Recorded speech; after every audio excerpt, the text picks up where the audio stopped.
Você já reparou como a pergunta "como você está?" virou quase um cumprimento automático? A gente responde "tudo bem, tô bem, e você?" Mesmo quando, lá no fundo, as coisas estão longe de estarem bem. É quase um reflexo, uma forma educada de evitar conversas difíceis, ou talvez um escudo que usamos para seguir em frente sem parar para pensar. No meio da correria, perceber seu verdadeiro sentimento virou algo raro. Estamos sempre no modo automático. A gente vai empurrando os dias com a barriga, cumprindo rotina, atendendo expectativas, mantendo a pose. Só que, por dentro, o vazio vai crescendo, silencioso, mas presente. Esse vídeo é um convite para quebrar esse ciclo. Não para trazer respostas prontas, mas para abrir espaço. Espaço para reconhecer o que muitas vezes escondemos até de nós mesmos: o cansaço, a frustração, a saudade do que já fomos e a vontade de mudar. Porque quando a gente silencia o barulho de fora, começa a escutar o que realmente importa, aquilo que vem de dentro. A pergunta "como você está?" perdeu o impacto que um dia teve. Hoje, ela se tornou parte do protocolo social, dita por educação, respondida por reflexo. Mas por trás desse hábito, existe algo mais profundo: o costume de evitar o próprio sentir. Quando não há espaço para respostas sinceras, a tendência é seguir ignorando o que incomoda. Com o tempo, isso nos ensina a esconder o desconforto, a disfarçar a tristeza, a camuflar o cansaço com frases prontas. A superficialidade se instala, nas conversas, e aos poucos, dentro da gente também. O problema não é a pergunta em si, mas a desconexão que ela revela. Se nem entre nós conseguimos criar espaços seguros para a verdade, como podemos esperar que o mundo nos ouça de verdade? Esse distanciamento emocional, cultivado dia após dia, vai moldando o nosso jeito de viver. Ficamos cada vez mais condicionados a manter uma aparência de normalidade, mesmo quando a alma já grita por um respiro. Resgatar a autenticidade começa justamente aqui, reconhecendo que até o que parece pequeno pode estar nos afastando de nós mesmos. Acordar, cumprir tarefas, resolver pendências, dormir e repetir tudo no dia seguinte. Sem perceber, muita gente entra nesse ciclo como se a vida fosse apenas uma grande lista de tarefas apenas. O tempo passa, os dias se acumulam, mas a sensação de presença desaparece. O modo automático não é só uma questão de rotina. É um estado mental em que deixamos de nos perceber no aqui e agora. As emoções viram ruído de fundo. Os pensamentos correm soltos, e os pequenos momentos, aqueles que realmente importam, passam despercebidos. Quando esse ritmo se prolonga, vamos nos acostumando a funcionar no mínimo.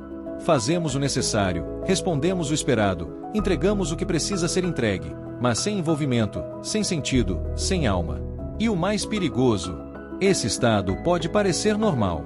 Afinal, tá todo mundo vivendo assim. Mas aos poucos, ele cobra um preço alto: perda de motivação, esgotamento emocional, sensação de vazio, mesmo quando, aparentemente, está tudo no lugar. A vida continua acontecendo, mas a gente não está mais dentro dela por inteiro. Todo o caminho deixa rastros. E, muitas vezes, o nosso estado emocional revela mais sobre a nossa trajetória do que qualquer lista de conquistas. Existe uma diferença clara entre quem está cansado, mas realizado, e quem está apenas cansado. A frustração não grita, ela se manifesta em silêncios. Na falta de entusiasmo ao começar o dia. No peso que pequenas tarefas carregam. Na dificuldade de se lembrar da última vez em que algo realmente trouxe orgulho ou satisfação. Já a satisfação é discreta, mas viva. Ela aparece no brilho do olhar ao falar de um projeto, no alívio após concluir uma etapa, na sensação de estar avançando, mesmo que aos poucos. Quando sentimos que há sentido no que fazemos, o esforço se transforma em propósito. Observar esses sinais é fundamental. Não para julgar o momento em que estamos, mas para entender se a direção que seguimos ainda faz sentido. Às vezes, a vida não precisa de uma grande reviravolta, só de pequenos ajustes que nos reconectem com aquilo que realmente importa. No meio das pressões diárias, a alegria vai ficando espremida. A paz vira um intervalo raro. A gratidão, quase um luxo esquecido.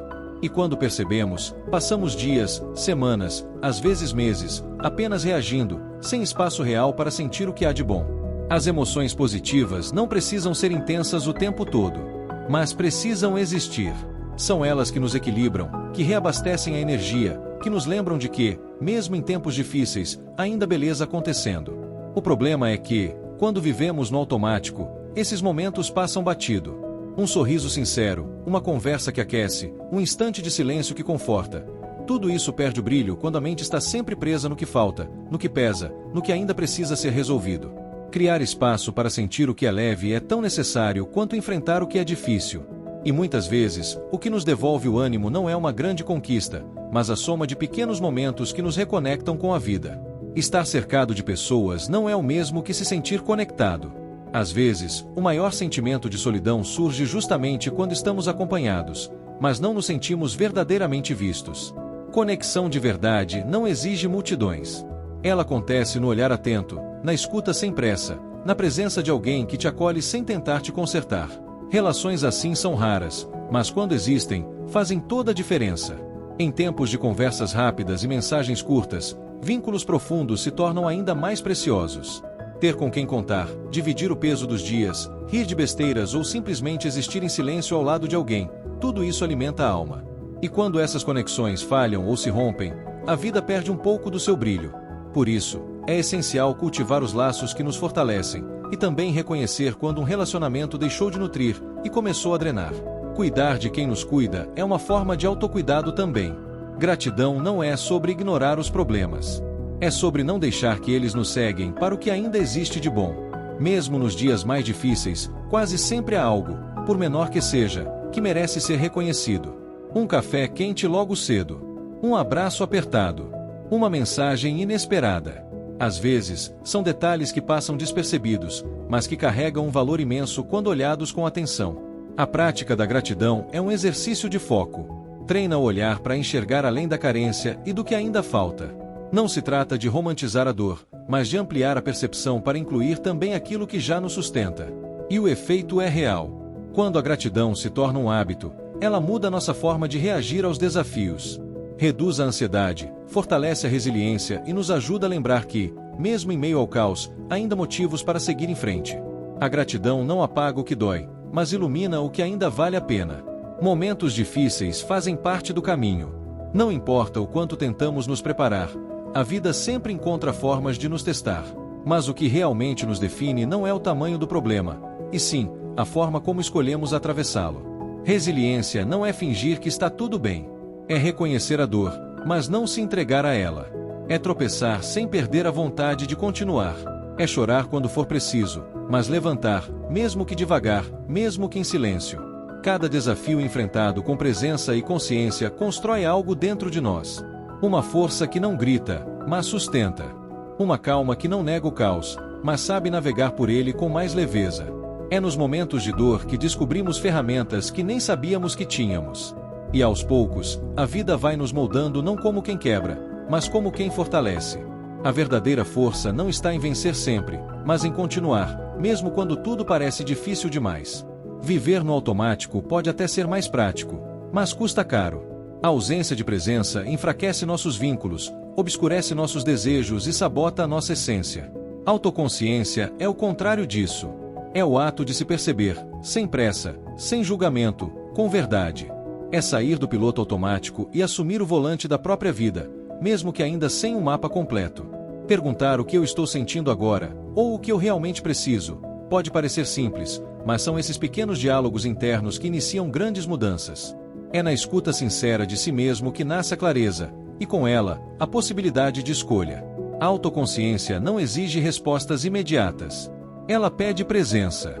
Um olhar mais honesto para dentro, um gesto de cuidado, uma decisão que parte do que faz sentido para você, não só do que esperam de você. Esse convite está sempre aberto. E aceitar esse chamado é, talvez, o passo mais importante na direção de uma vida com mais sentido, equilíbrio e verdade. Olhar para dentro exige coragem. Em um mundo que nos empurra o tempo todo para fora, pro desempenho, para a imagem, para a pressa, escolher sentir, desacelerar e se escutar é um ato de resistência. Este vídeo não foi um manual de soluções.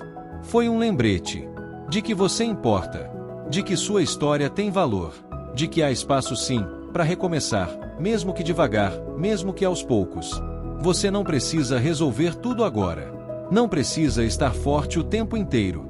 Mas precisa, acima de tudo, ser honesto consigo mesmo. E a partir dessa honestidade, nasce o cuidado.